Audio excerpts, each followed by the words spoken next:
السلام علیکم ورحمۃ اللہ وبرکاتہ۔ الحمد للہ حمدا کثیرا عالما قدیرا مدبرا سمیعا بصیرا وداعیا الی اللہ باذنہ وسراجا منیرا، اما بعد، قال اللہ تبارک وتعالی فی القرآن المجید، فاعوذ باللہ من الشیطان الرجیم، بسم اللہ الرحمن الرحیم۔ شہر رمضان الذی انزل فیہ القرآن ھدی للناس وبینات من الھدی والفرقان، صدق اللہ العظیم وصدق رسول النبی الکریم۔ معزز سامعین، قابل احترام بزرگان دین، اللہ رب العزت نے اس قرآن پاک کی ایک چھوٹی سی آیت میں 3 باتیں ارشاد فرمائی۔ اللہ رب العزت نے سب سے پہلے تو رمضان المبارک جیسے مبارک مہینے کو وہ اعلیٰ فضیلت بخشی، وہ قابل احترام قابل معزز مہینہ بنایا، وہ مقام اس کو عطا فرمایا جو کسی مہینے کو، کسی اور دنوں کو، کسی اور وقتوں کو نہیں حاصل ہے۔ یعنی کہ جس طرح اللہ رب العزت نے سارے اوقات کو ان میں سے چن کر کے رمضان المبارک کو چھانٹ لیا، جیسے اللہ رب العزت نے تمام انسانوں میں اپنے انبیاء کا اختصار کیا، اپنے نبیوں کو چن لیا، اسی طریقے سے اللہ رب العزت نے رمضان المبارک کے مہینے کو بھی اپنے بندوں کے لیے چن لیا ہے کہ یہ ہمارے بندوں کا مہینہ ہے، ہماری امت محمدیہ کا مہینہ ہے اور امت محمدیہ کی بخشش کا مہینہ ہے۔ یہ مہینہ اللہ رب العزت نے اتنا بابرکت بنایا کہ اللہ رب العزت نے اسی مہینے میں، رمضان المبارک کے مہینے میں، پورے قرآن پاک کو نازل فرمایا۔ قرآن پاک 2 طریقے سے نازل ہوا۔ سب سے پہلے تو اللہ رب العزت نے مکمل قرآن پاک کلام مقدس کو اپنے ذات بارگاہ الہی سے، یعنی عرش سے اس کو اتار کر کے دنیاوی آسمان پر بیت النور میں مکمل کتاب کو، قرآن پاک کو نازل فرما دیا۔ وہ رمضان المبارک کے مہینے میں شب قدر کی رات میں اللہ رب العزت نے قرآن پاک کو نازل فرمایا، جو رمضان المبارک کا ہی ایک حصہ ہے۔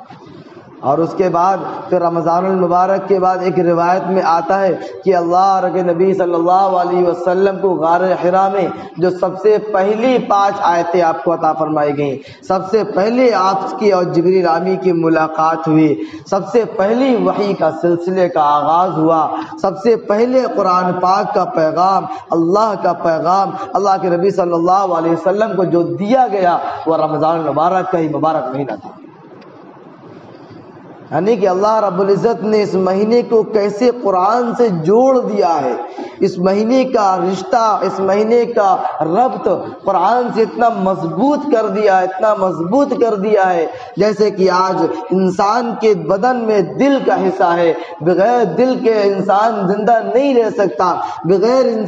دل کے دھڑکے انسان باقی نہیں رہ سکتا۔ اسی طریقے سے اللہ رب العزت نے رمضان المبارک کو قرآن سے جوڑ دیا، قرآن کا نزول بھی رمضان نے فرمایا، قرآن کو ہدایت کی کتاب بھی رمضان کے بارے میں بتایا، اور رمضان کو امت محمدیہ جس کے لیے قرآن کو نازل کیا وہ بھی ان کے لیے مغفرت کا، رحمت کا ذریعہ بنا دیا۔ اور پھر اللہ کے نبی صلی اللہ علیہ وسلم خود بذات خود جبریل امی علیہ السلام سے قرآن پاک کا اس مبارک مہینے میں دور سنا کرتے تھے، اور خود اللہ کے نبی صلی اللہ علیہ وسلم نے اس مبارک مہینے کی قیام اللیل، تراویح کو، اور تراویح میں مکمل قرآن کی تلاوت کو سننے کو سنت مقرر کر دیا، تاکہ تمام انسان جو پورے سال قرآن نہیں پڑھ پاتے، تمام انسان اللہ کے مکمل پیغام کو ایک بار نہیں سن پاتے، جن کا رشتہ قرآن سے دور ہے، جو خود تو نہیں پڑھ پاتے لیکن خود تو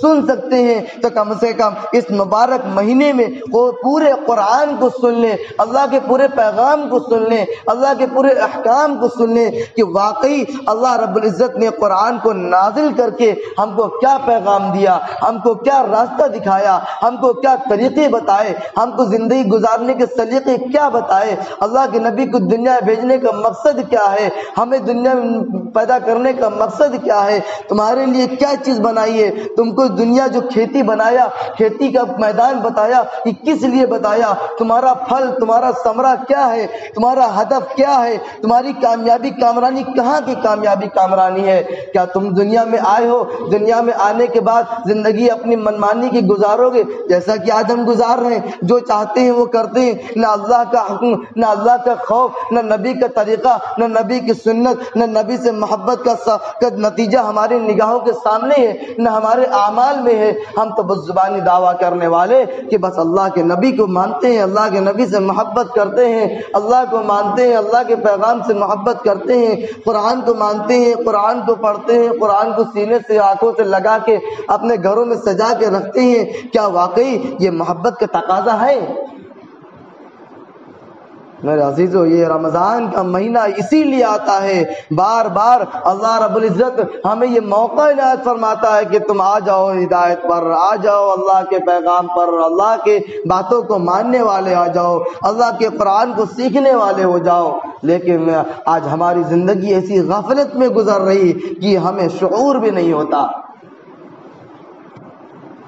میرے عزیز ساتھیوں، اللہ رب العزت نے اس قرآن پاک کو نازل فرمایا، جو آیت پڑھی گی، فرمایا شہر رمضان الذی انزل فیہ القرآن، ہم نے اس قرآن پاک کو رمضان المبارک میں نازل فرمایا، اور پھر فرمایا ھدی للناس، انسانوں کو سیدھا راستہ دکھانے کے لیے۔ سیدھا راستہ کیا ہے؟ وہ راستہ تمہارا جنت کا راستہ ہے، تمہاری کامیابی کا راستہ ہے، تمہاری آخری منزل کا راستہ ہے، جو تمہارا ہدف ہے، تمہارا مقصد ہے، وہ راستہ تمہارا ہے، وہ قرآن تم کو بتانے کے لیے آیا۔ آج اس کی مثال یوں سمجھ لیں کہ اللہ رب العزت آگے فرماتا ہے قرآن پاک میں دوسری جگہ کہ یا ایھا الذین آمنوا کتب علیکم الصیام کما کتب علی الذین من قبلکم لعلکم تتقون، کہ اے لوگوں تم پر روزہ فرض کیا گیا جیسا کہ تم سے پہلے لوگوں پر فرض کیا گیا تھا۔ اس کی بڑی تفصیل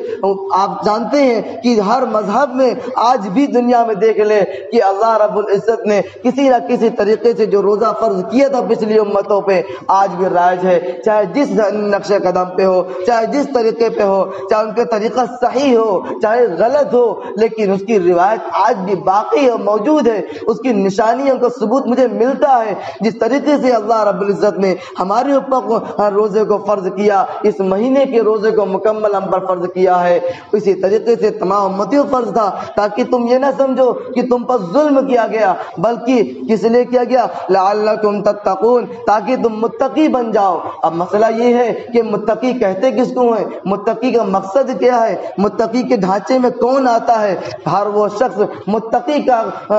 کہنے کا حقدار ہوگا جو ہر گناہ کرتے وقت یہ سوچ لے ایک بار کہ اللہ مجھے دیکھ رہا ہے، ہم اس گناہ سے باز آ جائیں۔ جس خیال کے آتے ہی یہ دل میں آپ کی رکاوٹ پیدا کر دے کہ یہ گناہ کا کام ہے، یہ غلط کام ہے، تم اس سے باز آ جاؤ، یہ کھٹکا تمہیں پیدا ہو گیا اور تم اس سے باز آ گئے، تم اس سے رک گئے، تو وہی شخص متقی ہے۔ میرے عزیزو، یہ متقی ہونا کوئی اعلیٰ چیز نہیں، بلکہ ہمارے دلوں کا، خیالات کا ایک تقویٰ ہے، دلوں کے احساسات ہیں، ہمارے دل کے احساسات قلبی ہیں۔ جب ہم اس کو اپنے دلوں میں جب محسوس کریں گے کہ ہاں میرا اللہ مجھے پیدا کیا ہے، وہ مجھے رزق دے رہا ہے، ہماری زندگی کو بحال کیے ہے، ہمیں امن و سکون کے ساتھ زندگی میں رہنے کا موقع دے رہا ہے، ہماری ساری ضرورتوں کو پورا کر رہا ہے، ہمیں اپنی آزادہ زندگی گزارنے کا پورا موقع دیا ہے، اور پھر ہماری کامیابی آخرت کی کامیابی میں رکھی ہے، اور اس کے لیے اللہ نے اپنے نبی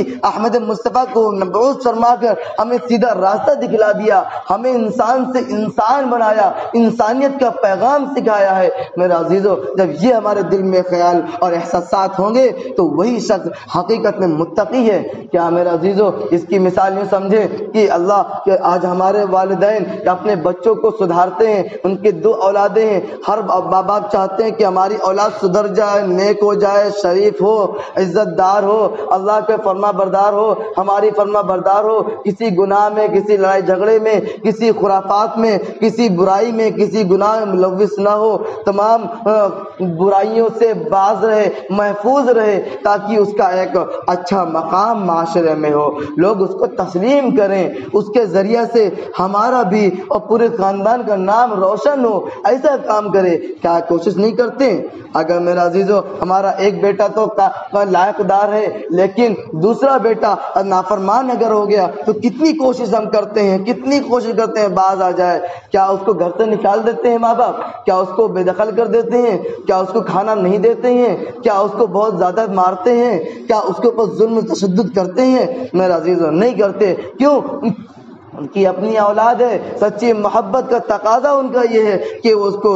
ڈھیل دیتے ہیں، موقع دیتے ہیں، کہتے ہیں اب کی آخری موقع تم کو دیا، اب کی پھر آخری موقع دیا۔ اسی طریقے سے اللہ رب العزت کہتا ہے کہ تم اللہ کے فرما بردار بن جاؤ، جب تم نہیں مانتے، گناہوں کو نہیں چھوڑتے، گناہوں سے باز نہیں آتے، اپنی زندگی گناہوں میں ملوث رکھتے ہو، پورے سال گزار دیتے ہو، آخر میں اللہ کہتا ہے اب تو ہم نے تمہارے شیطان کو بھی جاؤ قید میں ڈال دیا، اب تم کو شیطان بھی نہیں بہکا پائے گا، ہم نے اس کو قید کر دیا، دنیا کو شیطانوں سے پاک کر دیا، صرف انسان تم بچے ہو، تم کو کوئی نہیں بہکا سکتا اپنے کے کاموں سے، تم کو کوئی نہیں ہٹا سکتا نیکی کے طرح راستوں سے، سوائے تمہاری اپنے احساسات، اپنے خیالات، اپنی سوچ اور اپنے طریقے کے۔ تم خود اپنے آپ سے گمراہ ہونا چاہو تو تم گمراہ ہو سکتے ہو، گناہ کر سکتے ہو، لیکن تم کو شیطان بہکانے کے لیے نہیں رہے گا۔ اب تم اگر میرے متقی نہیں بنو گے، روزہ دار روزہ نہیں رکھو گے تو میرا عزیز اللہ تم کو عذاب دے گا۔ جس طرح ایک باپ اپنے بیٹے کی غلطی پہ تنبیہ کرتا ہے، عارضی طور پہ اس کو سزائیں دیتا ہے، مارتا ہے، ڈانٹتا ہے، پھٹکار دیتا ہے، اسی طریقے سے اللہ رب العزت نے ہم پر روزہ کے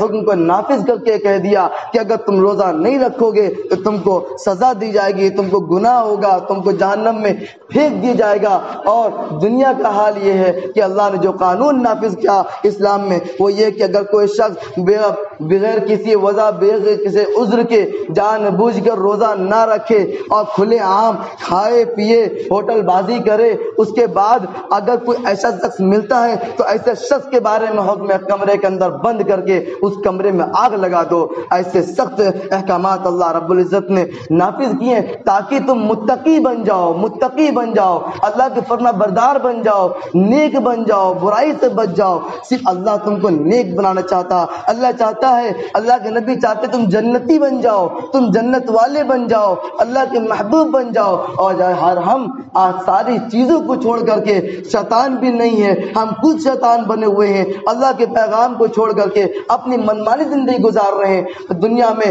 ہم آئے تو ہیں، اللہ کے پیغام کو مانتے تو ہیں، اللہ کے احکام کو زندگی میں نافذ نہیں کر پاتے کیونکہ ہم نے کبھی سوچا ہی نہیں کہ ہم پر کبھی 5 وقت کی نماز فرض ہے، ہم پر اللہ نے روزے فرض کیے ہیں، مالداروں پہ اللہ نے زکوٰۃ اور ساتھ ساتھ میں حج کو فرض کیا ہے، اللہ نے اور احکامات، ہمارے حقوق والدین، حقوق کی اولاد، بیوی کے حقوق، پڑوسیوں کے حقوق، ہمارے بزرگان دین کے حقوق، علماء کے حقوق، رشتہ داروں کے حقوق ہم پر نافذ کیے ہیں۔ والدین کے ساتھ حسن سلوک کا معاملہ کرنے کا اللہ نے حکم دیا ہے، ہم نے اس پہ غور ہی نہیں کیا کیونکہ ہم نے قرآن کو پڑھنے کی کوشش نہیں کی۔ قرآن میں اللہ کہتا ہے وَلَا تَقُلْ لَهُمَا أُفٍّ وَلَا تَنْهَرْهُمَا وَقُلْ لَهُمَا قَوْلًا كَرِيمًا، اپنے والدین کو اف مت کہو، ان کو چھڑکو نہیں، ان کے ساتھ نرمی سے پیش آؤ، نرم خیالات سے بات کرو، دھیرے دھیرے بات کرو، ان کے سامنے اپنی آوازوں کو بلند مت کرو۔ میرے عزیزو یہ اللہ ہم کو پیغام قرآن میں دے رہا ہے، تو کہیں کہتا ہے تم روزہ رکھو تاکہ تم نیک بن جاؤ، متقی بن جاؤ، تو کہیں کہتا ہے تم نماز کو قائم کرو، بے شک نماز تم کو گناہ سے، برائی سے روک دے گی۔ میرے عزیزو ہم اس پیغام سے دور ہیں، ہم قرآن سے دور ہیں، اس لیے آج ہم اس سے ناآشنا ہیں، ہماری زندگی اپنی من ایمانی زندگی گزر رہی ہے۔ آج وقت ہے کہ یہ رمضان کا مبارک مہینہ جو ہم کو ملا ہے، اس میں قرآن کو سنیں، قرآن کو پڑھیں، قرآن سے اپنے رشتے کو مضبوط کریں اور قرآن کو سمجھیں۔ ہم نہ پڑھ سکتے ہیں تو پڑھنے والوں سے اس کے ترجمے کو سنیں، نہ سن سکتے ہیں تو ہم دوسرے ذرائع سے اللہ کے قرآن کو سنیں، قرآن کے پیغام کو سمجھیں۔ ہم چاہے جس زبان میں چاہیں، آج دنیا میں دیکھیں کیا ہندی میں قرآن مجید نہیں، کیا انگلش میں قرآن مجید نہیں، کیا فارسی میں قرآن مجید نہیں، کیا اردو میں قرآن مجید نہیں، کیا عربی میں قرآن مجید نہیں، کیا کہ دنیا کی کون ایسی زبان ہے جس میں قرآن موجود نہیں؟ آج ہم کہتے ہیں ہم تو قرآن پڑھے نہیں، ہم عربی زبان سے ناآشنا ہے۔ میرے عزیزو، یہ کہہ دینے سے، اپنا دامن جھاڑ لینے سے کام نہیں چلنے والا۔ دامن کو اللہ تعالیٰ نے بالکل صاف و شفاف بنا کے تم کو بھیجا تھا، اس میں کوئی غبار نہیں تھا۔ تم نے خود اپنے دامن پر داغ لگا کر کے اپنے لیے راستے تلاش کر لیے ہیں۔ اللہ کے نبی صلی اللہ علیہ وسلم کے صحابہ نے کیسی کیسی زبانیں سیکھی، لوگوں کو ان زبانوں میں اسلام کا پیغام پہنچایا۔ وہی تھا کہ انہوں نے اپنی اولادوں کو، اپنے نسلوں کو دین پہنچا دیا، مکمل سیکھ کر کے، قربانیاں دے کر کے، جان مال وقت لگا کر کے، قرآن کے پیغام کو سمجھ کے ہم تک پہنچا دیا۔ آج ہماری ذمہ داری ہے کہ ہم اپنے نسلوں کی فکر کریں، اپنے آگے والی آنے والے لوگوں کی فکر کریں۔ اگر ہم اس وقت قرآن مجید کو مضبوطی سے نہیں تھامیں گے، اللہ کے پیغام کی زندگی میں، نبی کی سنتوں کی زندگی میں نافذ نہیں کریں گے تو میرے عزیز ہمارے لیے خسارہ ہی خسارہ ہے، اور ہماری آنے والی زندگی اتنی پرخطر، اتنی خطرناک ہوگی کہ جس کا اندازہ آج کسی انسان کی گمان بھی نہیں ہے۔ اللہ رب العزت ہم سب کو قرآن سے رشتہ مضبوط کرنے کی، اس کو سمجھنے کی توفیق عطا فرمائے، اور رمضان المبارک میں اس کا خاص اہتمام کرنے کی اور اس کے ترجمے و تفہیم کو سمجھنے کی توفیق عطا فرمائے۔ اپنے بچوں کو، اپنے آنے والے وقت لوگوں کو حافظ، عالم، قاری، مفتی بنانے کی، اپنے دین، اپنے خاندان میں مکمل علم کو پیدا کرنے کی توفیق عطا فرمائے۔ اللہ تعالی ہم سب کو کہنے سننے زیادہ عمل کی توفیق عطا فرمائے۔ وآخر دعوانا الحمدللہ رب العالمین۔